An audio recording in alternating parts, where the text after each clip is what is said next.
hermanos, vamos a permanecer aquí, vamos a poner suma atención a el mensaje de la palabra que será compartido en esta tarde por hermano David Santos. Así que puedes pasar, hermano.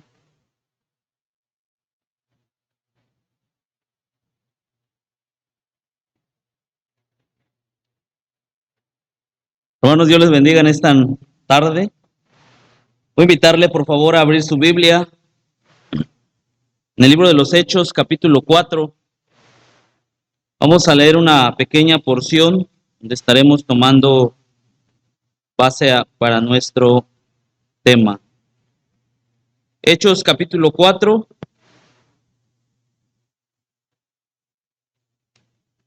Vamos a leer del versículo 23 al versículo 31.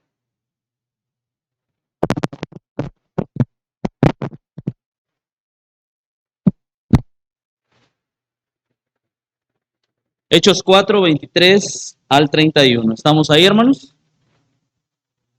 Vamos a leer de manera alternada y después vamos a orar para que el Señor nos bendiga en esta tarde. Dice así el texto: y puestos en libertad, vinieron a los suyos y contaron todo lo que los principales sacerdotes y los ancianos le habían dicho.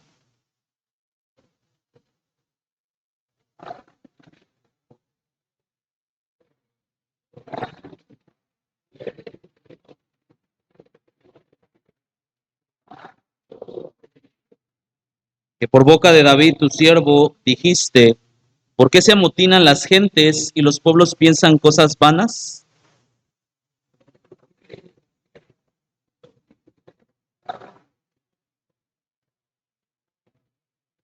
Porque verdaderamente se unieron en esta ciudad contra tu santo Hijo Jesús, a quien ungiste, Herodes y Poncio Pilato, con los gentiles y el pueblo de Israel.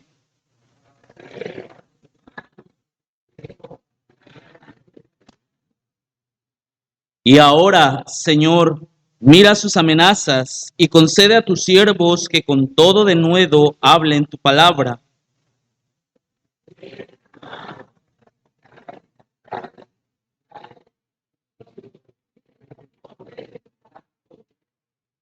Cuando hubieron orado, el lugar en el que estaban congregados tembló, y todos fueron llenos del Espíritu Santo y hablaban con denuedo la palabra de Dios. Vamos a orar, hermanos. Padre, una vez más estamos ante tu presencia en esta hora de la tarde, agradecidos por tus bendiciones, agradecidos por el tiempo que nos permites poder reunirnos y alabar tu nombre.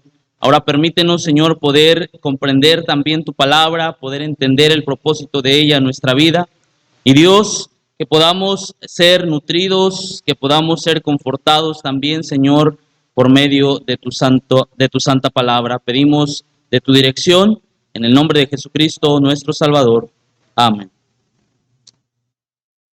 Bien, hermanos, vamos a analizar estos versículos y el tema que quiero compartirles le he titulado Siendo confortados en medio de las pruebas. Y hermano, tenemos a la iglesia primitiva como un claro ejemplo para la iglesia de hoy. La iglesia primitiva es un claro ejemplo para la iglesia de hoy. ¿En qué sentido? En la manera o en el sentido de cómo ser confortados y cómo ser llenos del Espíritu Santo en medio de las pruebas. Y si miramos un poco, hermano, el contexto de este capítulo número 4, aún del capítulo número 3, encontramos a dos personajes, a Pedro y a Juan. Encontramos a estos dos personajes siendo encarcelados. Ahora, ¿cuál era la razón por la que Pedro y Juan fueron puestos en prisión? La Biblia nos dice que ellos fueron encarcelados por predicar al Cristo resucitado.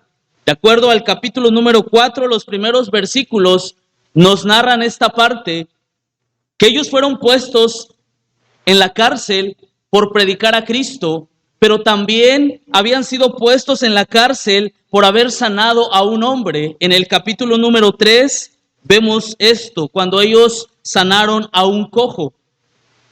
Y hermano, vemos la situación en la que Pedro y Juan se encontraban. Y ahora vemos a la iglesia primitiva, hermano, en sus comienzos.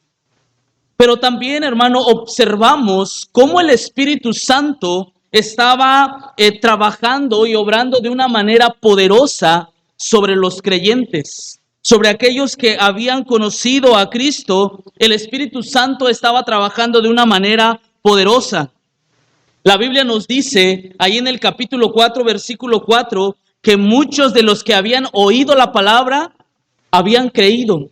Dice el versículo 4, pero muchos de los que habían oído la palabra creyeron, y el número de los varones era como 5,000. Hermano, lo que el Espíritu Santo estaba haciendo en ese tiempo, hermano, era algo sorprendente. Muchos estaban creyendo a la palabra que habían oído, a la palabra que Pedro y Juan predicaban. La Biblia nos dice que muchos de ellos creyeron. Ahora, vemos a la iglesia primitiva en sus comienzos. Y hermano, una buena pregunta sería esta: ¿de qué manera actuó Dios en la vida de estos nuevos creyentes ante la situación en la que Pedro y Juan se encontraban? Dice que estos varones predicaban al Cristo resucitado. Y cuando ellos predicaron, la gente oyó el evangelio, oyó esa predicación y muchos creyeron. Y la Biblia nos da una cantidad, dice, de varones como 5,000. Como 5,000 habían creído a la predicación de Pedro y Juan. Y ahora, hermanos, si ellos apenas habían creído, estos que apenas estaban conociendo del evangelio, ¿cuál fue la reacción que ellos tomaron al ver la situación de Pedro y de Juan? ¿En qué situación estaban Pedro y Juan? Ellos habían sido puestos en la cárcel por predicar a Cristo. Y hermano, es algo sorprendente lo que Dios hace en la vida de un creyente genuino. Es algo sorprendente lo que el Espíritu Santo hace en un verdadero creyente. Podemos pensar e imaginar estos que apenas estaban comenzando, al ver la situación de Pedro, al ver la situación de Juan, siendo puestos en prisión. Hermanos, ellos fácilmente hubieran dicho, pues si esto es seguir a Cristo, mejor me quedo como estoy. Pero hermano, vemos la reacción, vemos la actitud que estos hombres y que estos creyentes toman ante la situación que Pedro y Juan enfrentaban. Y mire, hermano, hemos sido enseñados que las pruebas son tan necesarias en la vida del creyente. Son tan necesarias. Imagínense, hermano, si no pasáramos por pruebas, si no pasáramos por tribulaciones, si no pasáramos por problemas, ¿cree usted que habría la necesidad de buscar a Dios? Si, hermano, estando bien, no buscamos a Dios, imagínense si no tuviéramos problemas. Pero, hermano, las pruebas son necesarias en la vida de cada uno de nosotros.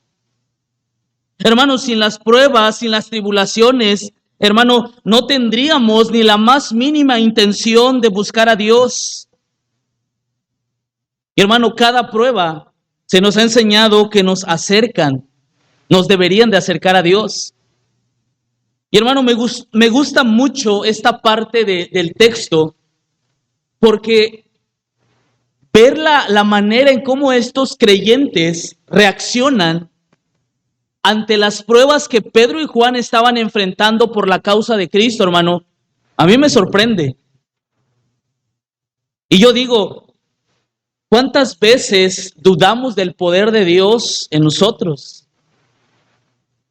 Decimos que el Espíritu Santo tiene poder, pero hermano, ¿cuántas veces dudamos del poder del Espíritu Santo, del poder de Dios, cuando nos encontramos en las pruebas? Ahora, ¿de qué manera somos reconfortados en las pruebas? Quiero que vaya al versículo 23, hermano, ahí del capítulo 4. Dice el texto: y puestos en libertad, Pedro y Juan vinieron a los suyos y contaron todo lo que los principales sacerdotes y los ancianos les habían dicho. Vemos, hermano, que después de que las autoridades no encontraron ningún delito para castigar a estos varones, a Pedro y a Juan, ellos fueron puestos en libertad. Y al ser puestos en libertad, dice el texto que vinieron a los suyos y contaron todo lo que les había acontecido mientras estaban con los principales sacerdotes y los ancianos. Hermano, ¿de qué manera nosotros somos confortados en medio de las pruebas? Hermanos, somos confortados cuando reconocemos nosotros que dependemos de Dios. Necesitamos, hermano, orar. Y necesitamos, hermano, reconocer la soberanía de Dios sobre nuestra vida. Dice el texto en el versículo 24: y ellos, habiéndolo oído, los hermanos que estaban en esa reunión, dice el texto, alzaron unánimes la voz a Dios y dijeron: soberano Señor, tú eres el Dios que hiciste el cielo y la tierra, el mar y todo lo que en ellos hay. Y hermano, me gusta esta oración que estos hermanos hacen. Hermano, los creyentes llevaron a cabo un culto de oración. Y vemos, hermano, en el texto que estos hermanos no estaban pidiendo que Dios los librara de las próximas tribulaciones. Ellos no estaban orando a Dios pidiéndole que los librara de las persecuciones. Vemos a estos creyentes, hermanos, alabando a Dios, orando a Dios. Hermano, esa debería de ser nuestra reacción próxima cuando nos encontramos en pruebas. Esa debería de ser nuestra reacción. Dice el texto nuevamente: después de que Pedro y Juan contaron todo lo que los principales sacerdotes les habían dicho y hecho, dice el texto, y ellos, los hermanos que estaban congregados en ese lugar, dice, habiendo oído todo lo que había acontecido, alzaron unánimes la voz. ¿A quién? A Dios. Ellos oraron a Dios, ellos dieron gracias a Dios, ellos alabaron a Dios. Pero lo que más me llama la atención, hermano, es que ellos reconocieron la soberanía de Dios en sus vidas. De que Dios tiene autoridad sobre su creación y que Dios tiene el control de todas las situaciones. Por eso ellos dicen: soberano Señor, tú eres el Dios que hiciste el cielo y la tierra, el mar y todo lo que en ellos hay. Hermano, esta fue la reacción de los creyentes que estaban reunidos. Y hermano, fue algo tan sorprendente lo que estaba aconteciendo en esa reunión. Y hermano, algo que podemos comprobar de la vida de estos creyentes era que el Espíritu Santo estaba trabajando poderosamente en sus vidas. Podemos ver en la vida de estos creyentes que el Espíritu Santo estaba actuando de manera favorable sobre la vida de estos creyentes. Yo le decía, imagínense, si estos creyentes hubieran reaccionado de otra manera, hubieran dicho, pues si ellos están siendo puestos en la cárcel por creer en Cristo, ahora ellos habían creído recientemente en Cristo, ellos fácilmente pudieran dicho, pues no quiero nada. Si esto es seguir a Cristo, prefiero no seguirle. Pero hermano, la reacción de estos hermanos fue de que ellos alabaron a Dios, alzaron la voz a Dios, reconocieron que Dios es el único Dios soberano. Y me gustan estas dos partes de este texto, del versículo 24, alzaron unánimes la voz a Dios y dijeron, soberano Señor, soberano Señor. Hermano, tan solo estas palabras fueron palabras, hermano, que dan prueba de que en verdad el Espíritu Santo estaba trabajando de manera poderosa en la vida de estos creyentes y da evidencia de que eran creyentes genuinos, verdaderos creyentes. Imagínese, hermano, la experiencia de Pedro y de Juan no atemorizó a estos creyentes. La situación en la que Pedro y Juan habían enfrentado no los desanimó, no los atemorizó, ni mucho menos desanimó la fe de estos creyentes. Al contrario, hermano, estos hermanos fueron vivificados. Dio más vida.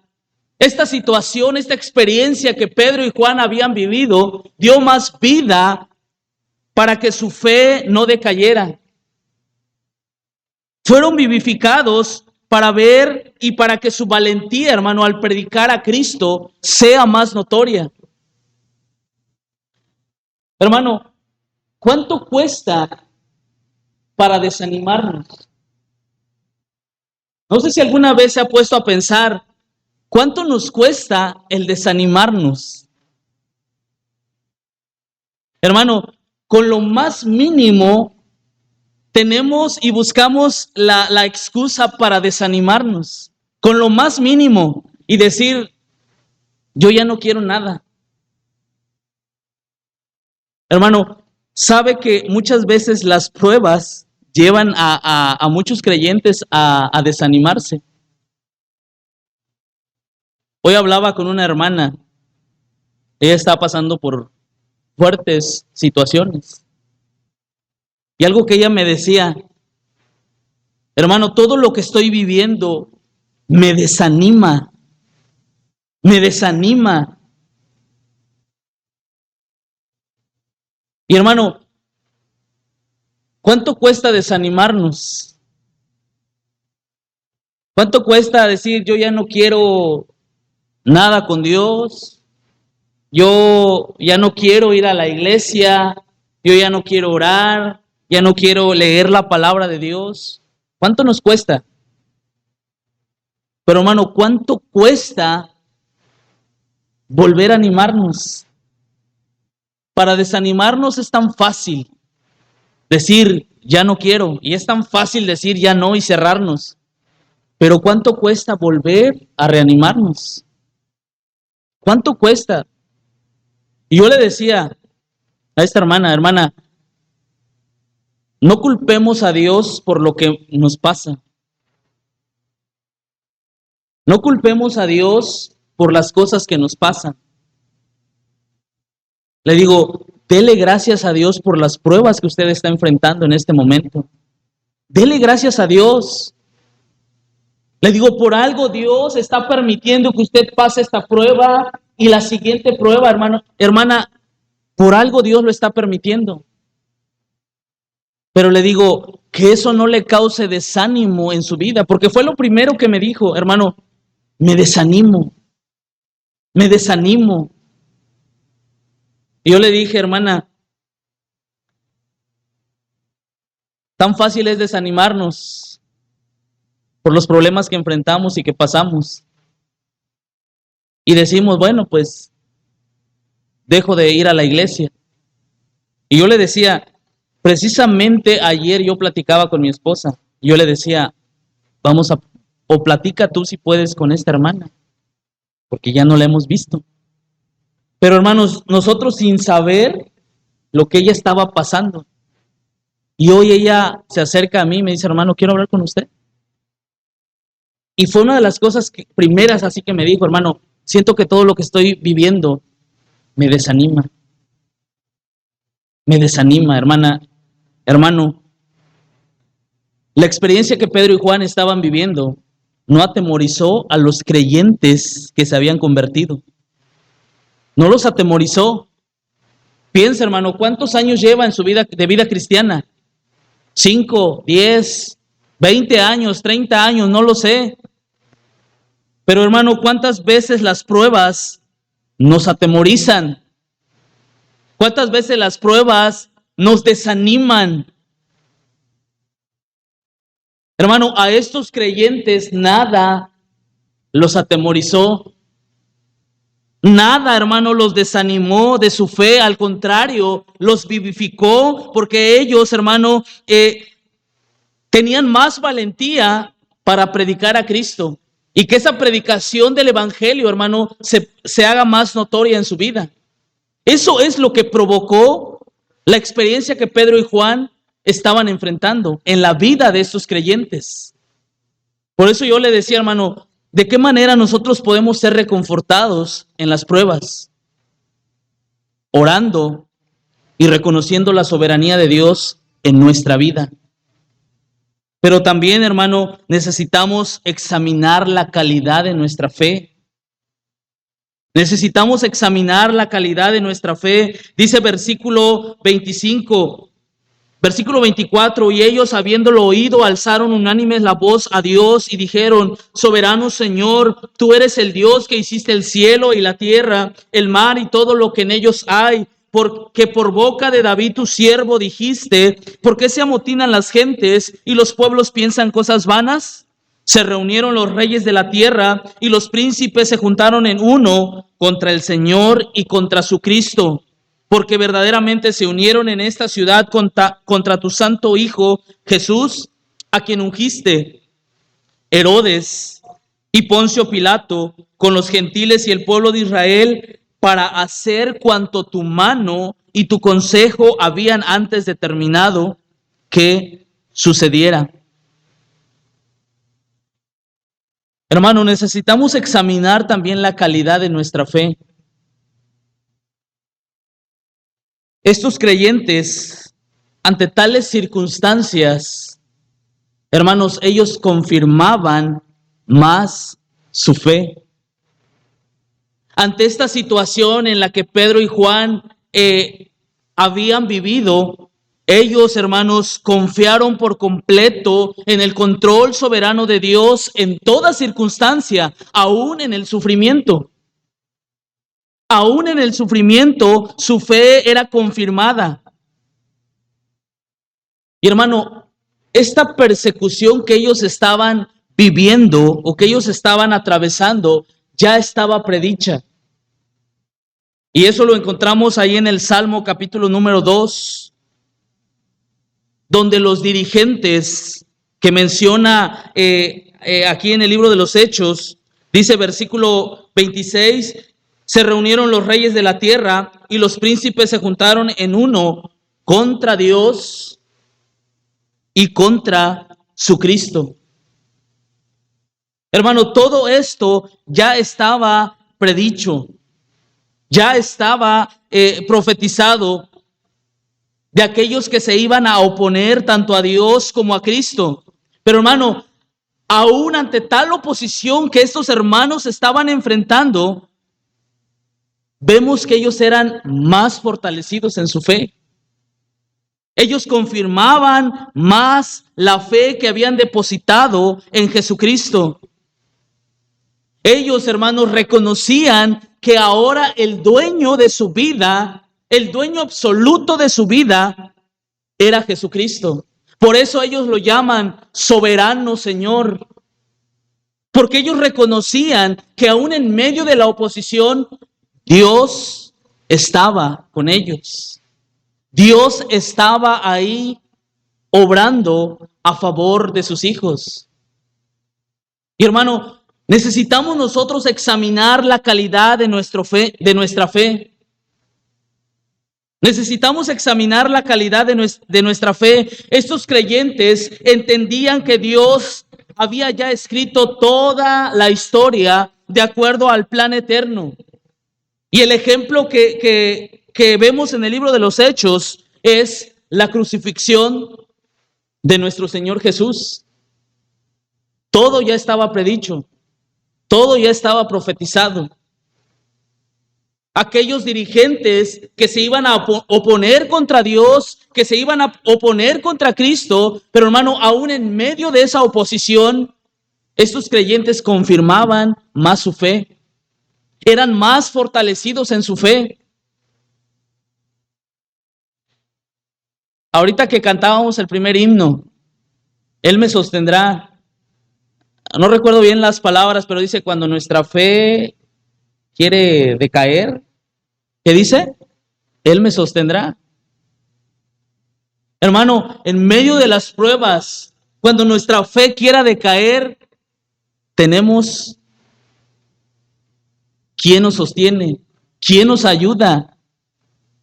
Y hermano, estos cristianos eran fortalecidos. A través de las pruebas, ellos estaban examinando la calidad de su fe. Y ellos comprueban una vez más y reconocen al Señor Jesucristo como el dueño de su vida. Y ellos lo llaman soberano Señor. Soberano Señor. Hermano, necesitamos nosotros reconocer y examinar la calidad de nuestra fe. Dice versículo 29.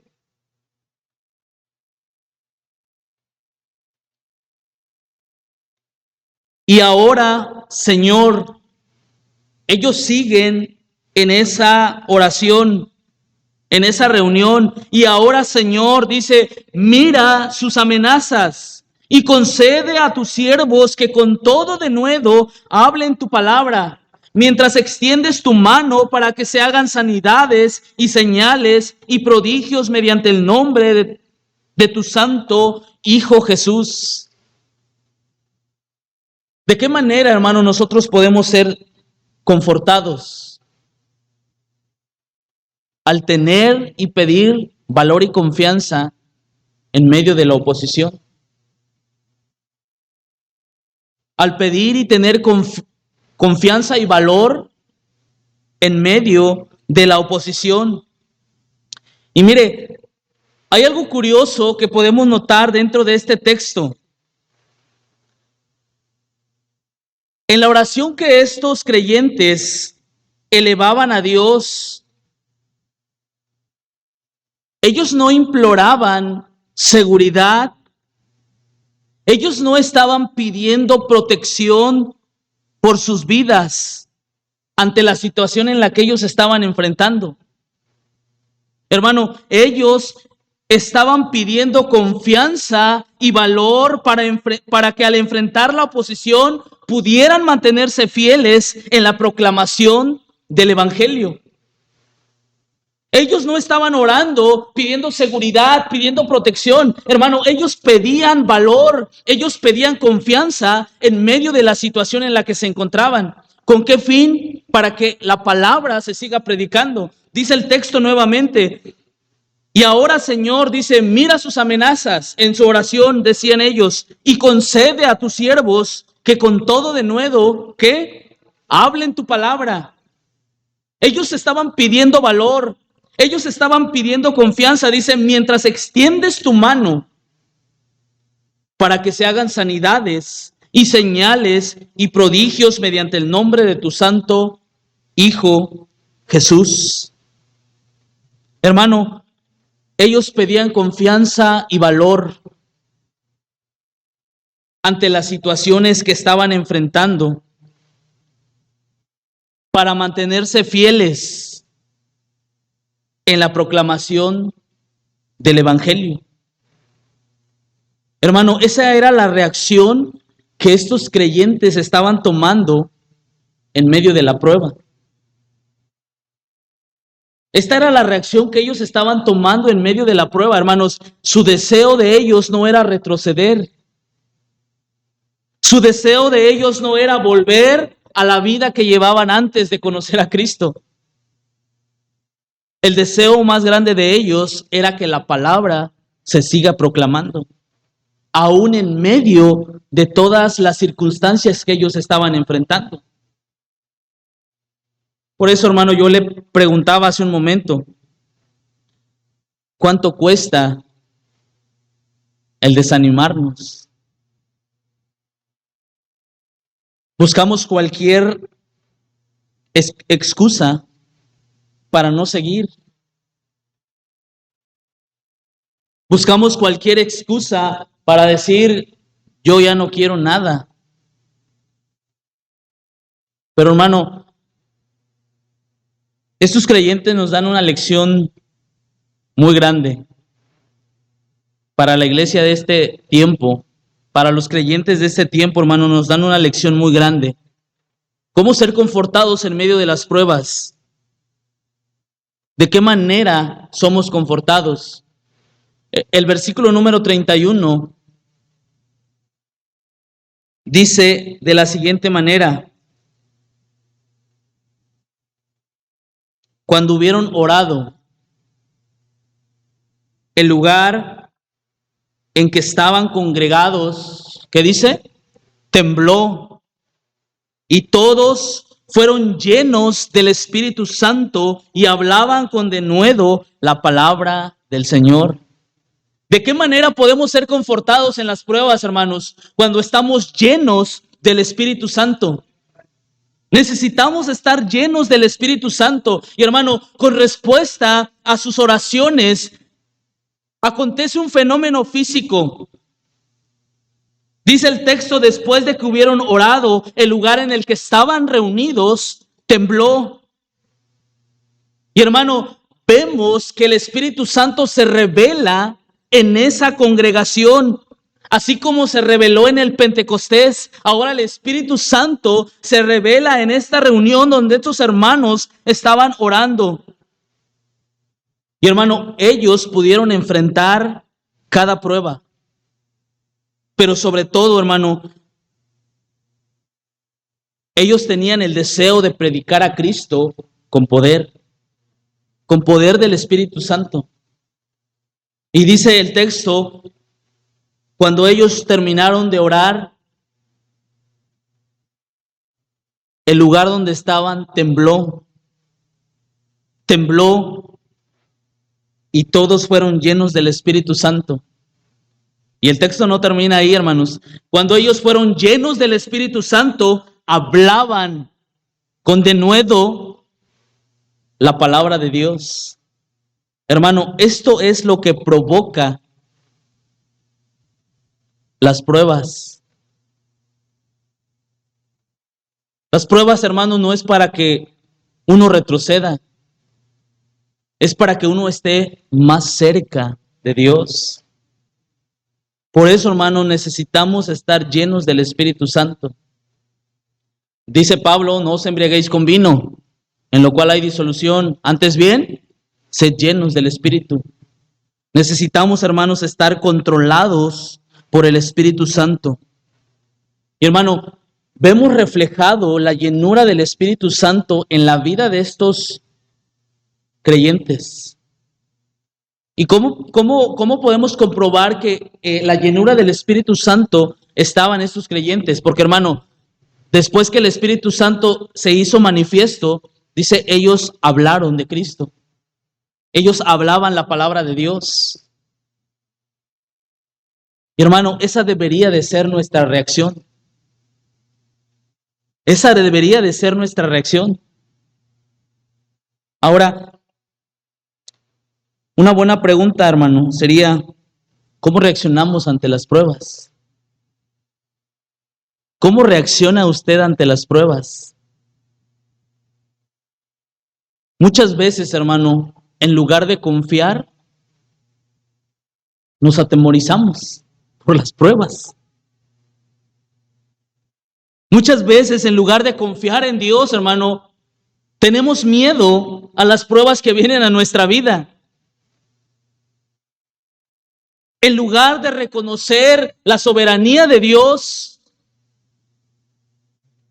hermano, nos desanimamos ante las pruebas. Y mire, no conozco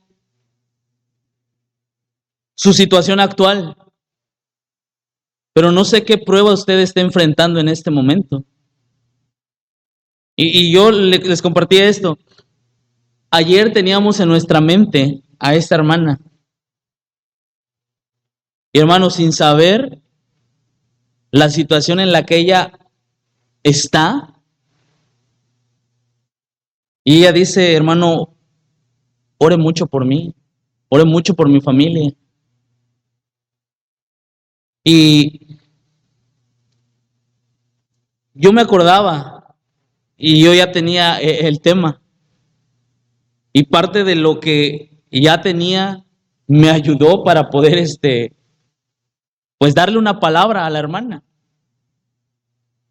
Darle una palabra. Y cuando ella me dice, hermano, es que esto me desanima, yo le recordaba partes de este tema que les estoy compartiendo. Y yo digo, gracias Dios, porque tú no te equivocas en nada. Hermano, sin saber las situaciones en las que muchos creyentes se encuentran y están atravesando. Pero hermano, tenemos las mejores palabras para ser confortados. Tenemos la palabra de Dios para ser confortados. Pero hermano, ¿cuántas veces en lugar de confiar nos atemorizamos? ¿Cuántas veces en lugar de reconocer la soberanía de Dios nos desanimamos? Y hacemos todo lo contrario a lo que Dios nos dice en su palabra. Cuando Dios nos ha dado las palabras que nosotros necesitamos cuando nos encontramos en las pruebas. Quisiera que vaya, hermano, por favor, a Santiago capítulo 1. Ya estamos terminando, Santiago capítulo 1.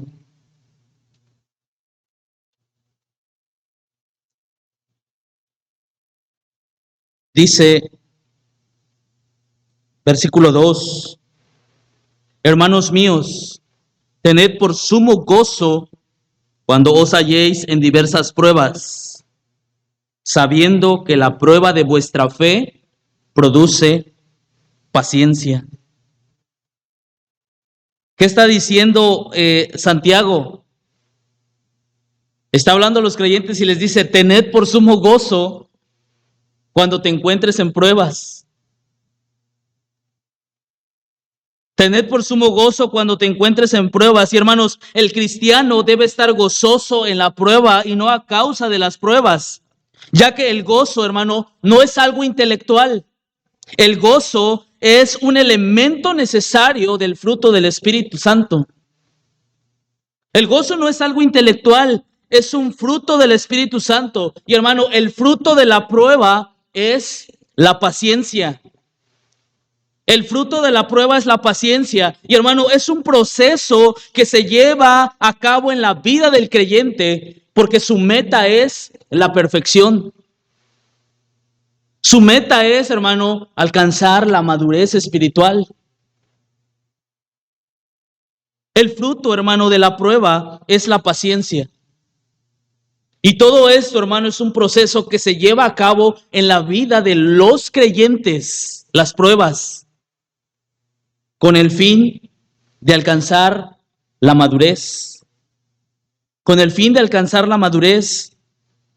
Y hermano, Pedro nos da algunos principios importantes acerca de las pruebas. Quiero que vaya a Primera de Pedro, por favor.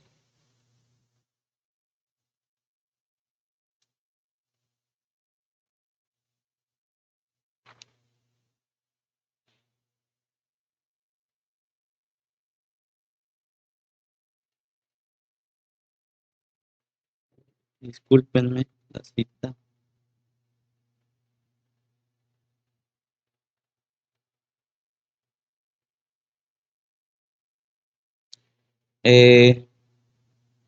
¿Me ayudan, hermanos? El texto que dice que son por un poco de tiempo. De tan emocionado que estaba, hermano, no anoté ni la cita. Sé que es Pedro, pero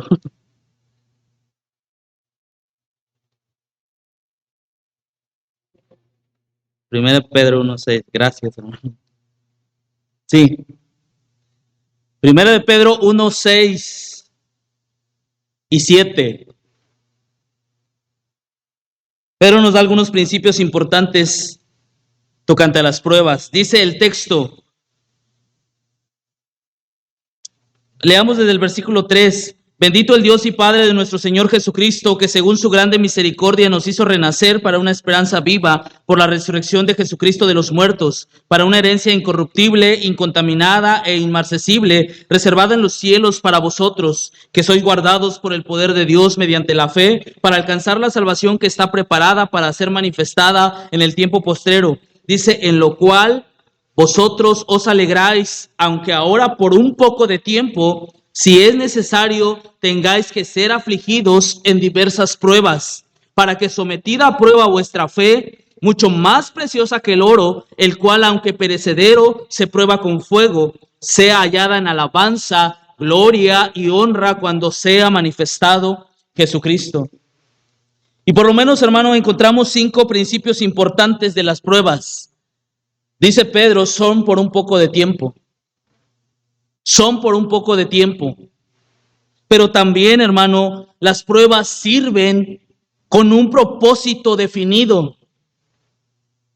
Las pruebas tienen un propósito definido en nuestra vida. Algo más, las pruebas producen tristeza y aflicción. Y hermano, esto lo podemos, nosotros mismos lo hemos comprobado. Las pruebas producen tristeza, las pruebas producen aflicción, pero hermano, aún las pruebas no reducen el gozo del cristiano. Aunque producen tristeza y aflicción, pero hermano, no reduce el gozo. Y yo le decía, el fruto de la prueba es la paciencia. Porque hermano, el fin es alcanzar la meta es la madurez espiritual de cada uno. Son por un poco de tiempo. Tienen un propósito definido. Producen tristeza y aflicción, pero no reducen el gozo del creyente. Una cuarta cosa, sirve para confirmar la calidad eterna de nuestra fe. Sirve para confirmar la calidad de nuestra fe. Y algo más, es un examen de fe que sirve para el fortalecimiento de nuestras vidas, el fortalecimiento de cada creyente. Hermano, las pruebas tienen un fin en nuestras vidas: perfeccionarnos, ser maduros espiritualmente. Y mire, cuando nosotros somos maduros, vamos a poder enfrentar las pruebas en el nombre de Dios. Pero hermano, cuando hay inmadurez, las pruebas van a causar temor a nuestra vida. Cuando hay inmadurez, las pruebas van a causar desánimo. Pero hermano, cuando entendemos el propósito de las pruebas, cada prueba que nosotros enfrentamos en nuestra vida nos van a llevar a perfeccionarnos. Nos van a llevar a madurar día tras día en nuestra vida como creyentes. Hermano, demos gracias a Dios por las pruebas que enfrentamos. Dele gracias a Dios por las pruebas, hermano. Nunca se queje por la prueba que usted enfrenta. Al contrario, dele gracias a Dios. Yo le decía a la hermana, dele gracias a Dios por lo que usted está pasando, por lo que usted está enfrentando. Hermano, sé que le causa aflicción, sé que le causa tristeza, pero hermano, dele gracias a Dios. Porque usted comprueba de que es hija de Dios y que Dios quiere fortalecer su fe. Dele gracias a Dios, hermano. Entonces, demos gracias a Dios por las pruebas. Yo le decía al principio, imagínese si tuviéramos una vida sin problemas. ¿A quién no le gustaría una vida sin problemas? Una vida sin pruebas, sin dificultades. Pero hermano, si no tuviéramos pruebas, tampoco tendríamos la necesidad de buscar a Dios. Pero Dios permite las pruebas para confiar en el control soberano, en su control soberano. Dios permite las pruebas en nuestra vida, hermano, para que nuestra alma se conforte, para que nuestra alma se vivifique. Así que para tener confianza y valor, hermano, para ser fortalecidos, para ser reconfortados, necesitamos, hermano, atravesar por esa situación. Y aunque producen tristeza y aflicción, hermano, las pruebas no deben de reducir el gozo que Dios ha puesto en nuestras vidas. Es un fruto del Espíritu Santo: gozo, paz, paciencia, benignidad, fe, mansedumbre. Son frutos del Espíritu Santo, hermano, y si usted tiene el Espíritu Santo, usted debe de tener el gozo. Es un fruto que debe de estar siempre produciendo. Entonces, hermano, veamos las pruebas con un fin, con un propósito. Dios quiere perfeccionarnos. Dios quiere moldearnos día a día a través de cada circunstancia que enfrentamos. No veamos las pruebas como una maldición de parte de Dios. Veamos la prueba como una bendición. Y hermano, cada vez que usted enfrente una prueba, dele gracias a Dios. Padre, en esta tarde, noche, te agradecemos una vez más por tu palabra.